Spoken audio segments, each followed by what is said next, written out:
Es mucho más sencillo, decir que estamos en comunicación con María Areces. Hola María Donato y el equipo de aquí de Climato y Lógicos, te saludamos. ¿Cómo estás? Hola Donato, ¿cómo estás? Un gusto hablar con vos. Bien, decía que usted se conoce aquí con nuestra Julieta Sempe, ¿no, María? Sí, hacemos mucho lío ahí a la noche de Rivadavia. Es un amor, Juli, bella por dentro y por fuera. Absolutamente, damos fe aquí también. Bueno, justamente, arrancamos por ahí ya que lo mencionabas, María, más allá de todo lo que has hecho y haces. ¿Cómo es la madrugada? Nosotros con Cecilio nos ha tocado trabajar, con Cecilio Flemati me refiero, en algún momento trabajar en las madrugadas y realmente es mágica la madrugada. Contanos cómo es tu experiencia. Mira, la verdad que sí, que es mágica la madrugada porque es totalmente distinto a todo. Como la madrugada de cualquiera de nosotros, imagino un montón de gente en la casa acompañada por una voz o un par de voces que a la noche tratan de hacerte sentir un poco mejor, porque esa es un poco la idea de la radio, sobre todo en la pandemia, porque nosotros arrancamos en febrero y ya en marzo, imagínate que estaba todo el mundo confinado, con lo cual fue un desafío enorme, porque veníamos cargados de mucha información, de mucho miedo, de muchas noticias que tenían que ver con esta pandemia a la que todavía seguimos desconociendo las características del virus, y la gente empezó a sentir un poco de angustia y soledad. De pronto tuvo que separarse de los seres más queridos. Bueno, y lo que tratamos de hacer en esa magia es acompañar con un poco de alegría, con un poco de canciones, con algo de información, pero básicamente escuchar a los oyentes, que son el alma mater, ¿viste?, del programa. Así que sí, tiene una magia. Es algo muy distinto al resto de los horarios de la radio. Yo estoy feliz, por supuesto que esto implica tener los horarios cambiados. Bueno, claro, vos lo sabés, ¿no? Sí, claro. Pero la verdad que estoy feliz haciéndolo. Y es lo que decís, se genera... A ver, no vamos a decir que el resto de la programación de la radio ni de Rivadavia, ninguna en horarios, pero ese momento es de una fidelidad enorme, se siente mucho más que nada, sí, que los llamados que recibe el Negro Oro, Feynman o quien sean en la programación de la radio. Se siente mucho más esa proximidad y esa compañía, ¿no? Sí, vos sabés que nosotros tenemos oyentes así como muy fieles, y yo como que trato de mirar las fotos del WhatsApp, por ejemplo, porque quiero conocer sus caras, o sea, me gusta como identificarlos. Entonces llama alguno y cuando viene más o menos el mensaje digo, fulano, ¿entendés? Fulano, porque es como que me encanta personalizarlos, porque, a ver, la radio vos pensás que es un solo sentido, no es la escucha, claro. Y no sé, me da la sensación que el otro entiende que le estás hablando a él, y cuando te cuentan un problema o una sensación, uno trata de acompañar. Yo siempre digo que si nuestro trabajo no sirve para eso, tiene mucho menos sentido, ¿no? Y cuando yo intenté darle más sentido a mi profesión, que fue cuando ya tenía algunos años de carrera y de madurez, entendí, sobre todo, que la radio es eso, ¿no? Es la cercanía con el otro, es poder acompañarlo con buena música, es calmarlo muchas veces cuando está angustiado o sensible. Por supuesto que a todos nos pasan esas cosas, pero bueno, también tenemos profesionales que nos ayudan a sostener esa situación. Y la verdad que es muy lindo, para mí es una experiencia novedosa. Yo siempre digo que a pesar de todos los años que tengo en los medios, cada trabajo que yo hago es un aprendizaje nuevo siempre, ¿no? Así que sí, es muy lindo, muy lindo. Qué genial lo que nos contás, porque a ver, uno como oyente, yo como oyente tuyo, puedo dar fe que al haberte escuchado, esa aproximación que vos te planteás, funciona así. Entonces uno se siente más próximo en el mensaje. Estamos casi dando clínica, usted la está dando clínica de lo que tiene que ver con hacer radio, pero una idea de programa, yo me planteo cómo hacer el programa y cómo me dirijo al oyente, y uno cuando te escucha tiene esa sensación, esa proximidad se da. No es tan sencilla y quizás tiene que ver con esto que vos decís, y es la experiencia al estar al aire, ¿no? Sí, y además vos pensá que, por ejemplo, yo estoy de 1 a 5. Yo no creo que, no sé, hay algunas personas que trabajan toda la noche, pero hay personas que por ahí se enganchan en determinados momentos de la noche. Es muy variable el público. Y a mí me sorprende, a mí me han sorprendido cosas que me dieron dentro del dolor y de los momentos difíciles que se pasaron. A mí me sorprendía que había, por ejemplo, un enfermero sanjuanino trabajando en un hospital de Italia, en Monza, en terapia intensiva, con los enfermos más graves, en el peor momento de la pandemia en Italia, y me llamaban y me decían, María, ¿nos dedicas un tema que estamos todos agobiados? Y de pronto estaban los enfermeros bailando en Monza, o de Mallorca, o de hay muchos argentinos en el mundo que necesitan el contacto con el país, y por ahí nosotros somos un nexo, y a veces se producen puentes amorosos, ¿viste? Cuando, no sé, un oyente la vez pasada, que hablábamos con Julia del amor a los animales, ¿no? Un oyente había perdido a su perro, al que seguíamos en las redes sociales, su perro Risto, y vos sabés que el pibe era como su mejor amigo, ¿no? En Instagram, y cuando muere nos cuenta lo triste que estaba, y como yo soy re perrera y me encantan los animales, sufríamos a la par de él porque nos habíamos encariñado con ese perro que veíamos en las redes como un dulce de leche. Entonces es como que hasta se te producen las mismas emociones, generás mucha empatía, tratás de ponerte en el lugar del otro y vibrás casi con el oyente, ¿no? Y además, por supuesto, querés darle una contención que muchas veces no tenés, ¿no? Porque uno simplemente es un comunicador. Solamente intentamos ser como esos amigos de la radio con quien por ahí tenés ganas de hablar, ¿no? Exactamente. Y en ese sentido, ¿cómo experimentaste y cómo ves vos para afuera el rol de la mujer? A ver, hablamos en términos generales siempre con el rol de la mujer en diferentes ámbitos, pero en este caso, ¿cómo lo has visto y cómo ha pasado a través tuyo esto de ir cambiando la sociedad respecto del rol de la mujer?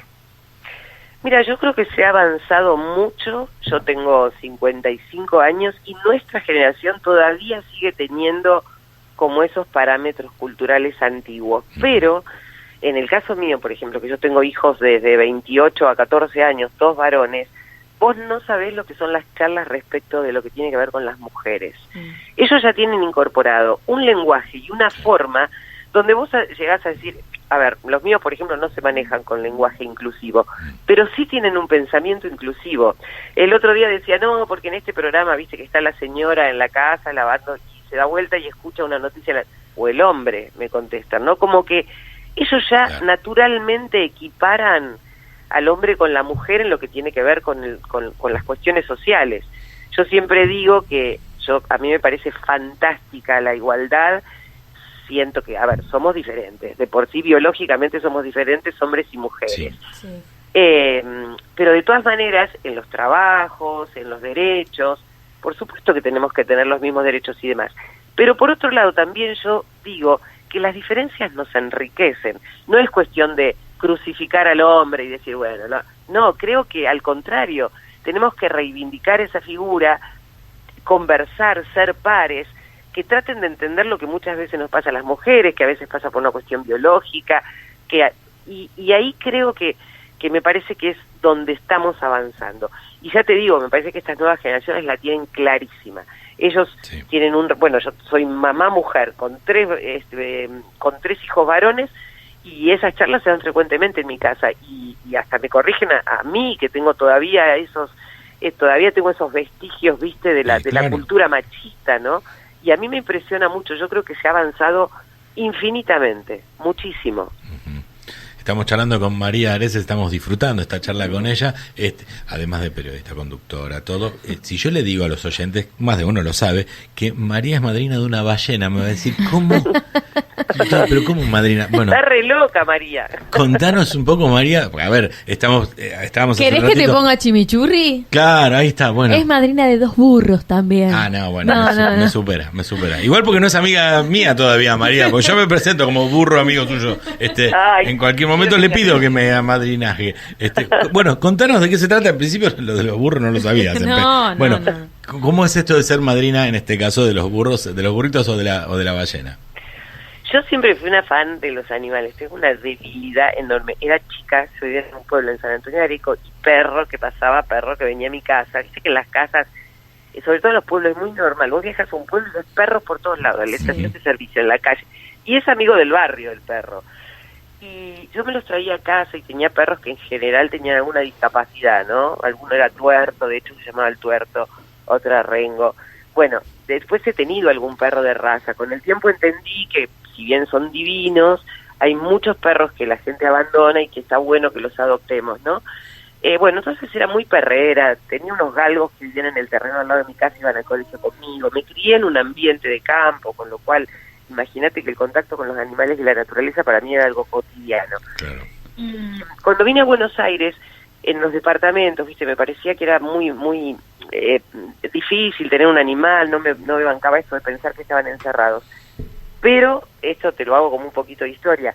Un día voy a un campo de una amiga y veo en una alcantarilla unos ojitos, ¿viste? Debajo de ese agujero. Y yo no sabía qué animal era. Pero freno el auto con mi amiga y le digo, pará porque ahí hay algo. Yo no sabía, capaz que era un tigre, ¿viste? Pero bueno, metí la mano, era un cachorrito negrito chiquitito, entonces empecé a preguntar a dónde se había escapado. Nadie se hacía cargo. Dije, bueno, ¿viste? Yo tenía una quinta, en ese momento me lo llevo a mi quinta.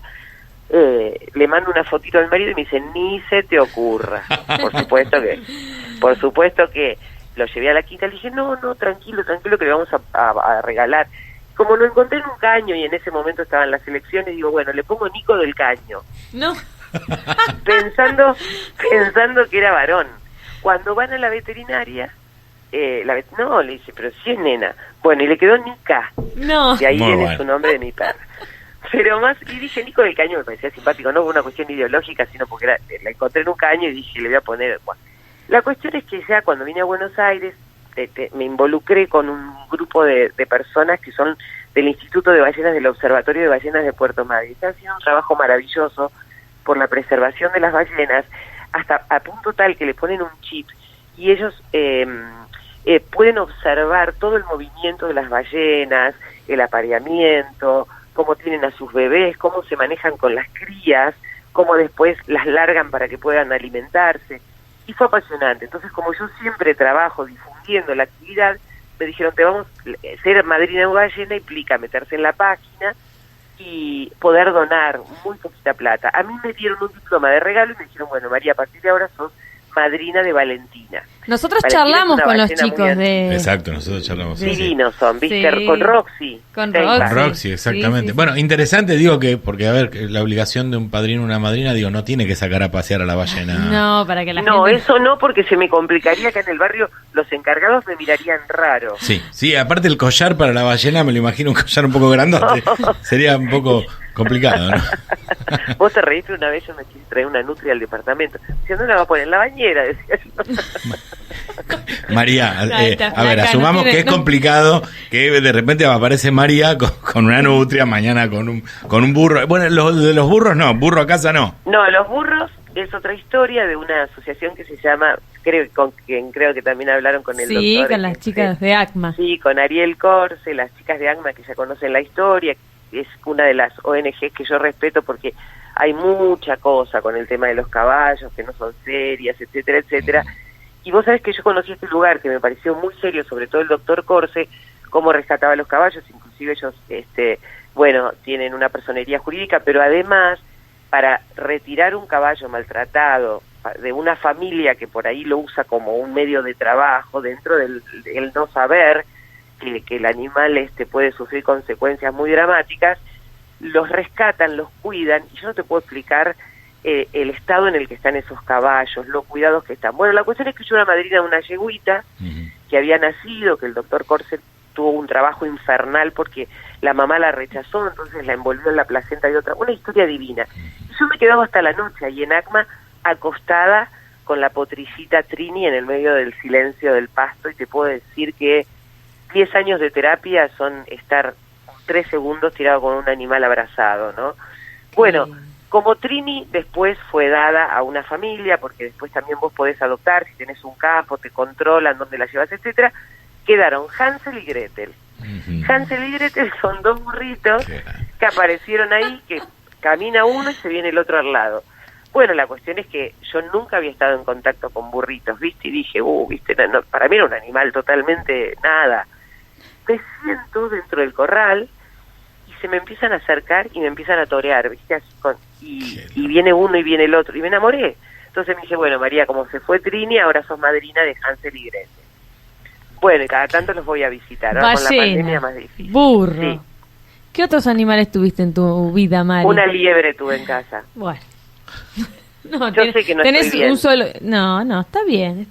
Pero creo que de todos los males es el menor, Juli, ¿no? Si lo decís vos, Mari, es como que... No, es un ejemplo. Ahora, yo cuento, Julieta, ¿quién es esta loca que...?